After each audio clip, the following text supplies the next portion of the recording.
আত্মনিৰ্ভৰশীলতাৰ এক সুন্দৰ নিদৰ্শন।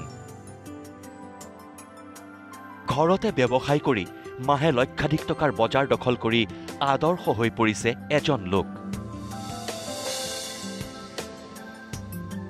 লোকজনৰ নাম প্ৰশান্ত কুমাৰ শৰ্মা।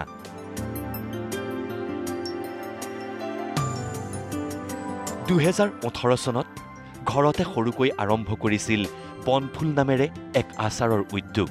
সেই দিন ধৰি আজি পৰ্যন্ত এই আচাৰৰ ব্যৱসায়ৰ লগত জড়িত হৈ পৰিছে প্ৰশান্ত কুমাৰ শৰ্মাৰ পৰিয়াল।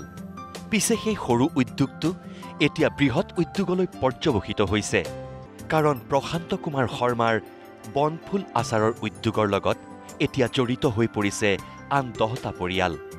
এয়া চাওক, মহিলাসকল একত্ৰিত হৈ প্ৰস্তুত কৰিছে বিভিন্ন ফল-মূলৰ নানা তৰহৰ আচাৰ।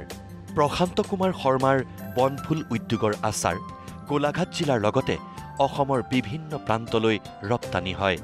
মাহেকত লক্ষাধিক টকা উপাৰ্জন কৰি নিজে আত্মনিৰ্ভৰশীল হোৱাৰ লগতে আন 10টা পৰিয়ালকো সংস্থাপন দিবলৈ সক্ষম হৈছে এইগৰাকী প্ৰশান্ত কুমাৰ শৰ্মা।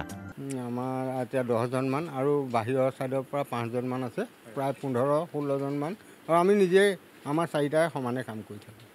প্ৰশান্ত কুমাৰ শৰ্মাৰ এই বনফুল উদ্যোগত কাম কৰি স্বাৱলম্বী হৈছে এইসকল মহিলা। উদ্যোগত কাম নহ'লে ঘৰতো হেনো মন নবহে এইসকল মহিলাৰ। আমি বন্ধন গোট চলাইছোঁ। বন্ধনৰ লোন লৈ পেলাই আমি সপ্তাহী পইচা দি আছোঁ ইয়াৰ পৰা। একো আত্মসহায়ক গোটো চলাইছোঁ। ভাল লাগে। আমাৰ যিদিনা কাম নাথাকে আমাৰ মানে ঘৰত মনেই নবহে। প্ৰশান্ত কুমাৰ শৰ্মাৰ এই বনফুল উদ্যোগে সফলতাৰ শিখৰ স্পৰ্শ কৰক, আমিও জনালোঁ শুভকামনা। খুমটাইৰ পৰা দীপক হাজৰিকা, নিউজ লাইভ।